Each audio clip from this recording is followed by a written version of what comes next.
चिपरीत युवकाच्या खून प्रकरणी मूक मोर्चा। चिपरी येथे दिनांक 6 ऑगस्ट रोजी सकाळी घडलेल्या संतापजनक घटनेनंतर गावात तीव्र संतापाची लाट उसळली। संदेश लक्ष्मण शेळके या 25 वर्षीय युवकाचा गावातीलच विकृत प्रवृत्तीच्या 3 तरुणांनी धारदार शस्त्राने निर्घुण खून केला होता।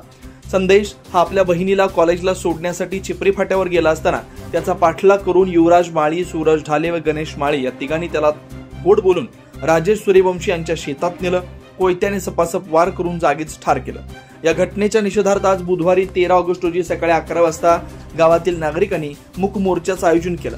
चिपरीसह परिसरातील शेकडो नागरिकांनी या मोर्चात सहभाग घेतला। संपूर्ण गावातील व्यवहार बंद ठेवण्यात आले होते।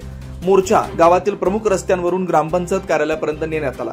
यावेळी ग्रामस्थांनी आरोपींचे घर हे पाण्याच्या फिल्टर हाऊस जवळ अतिक्रमणात असल्याचं सांगून ते ताब्यात घेण्याची मागणी ग्रामपंचायतीकडे केली। तसेच आरोपींकडून गावाला धोका असल्यानं कठोर कारवाईची मागणी करण्यात आली। जयसिंगपूर पोलीस ठाण्याचे सहाय्यक पोलीस निरीक्षक सत्यवान हाके यांनी या प्रकरणातील आरोपींना कठोर शिक्षा होईल असं आश्वासन दिलं।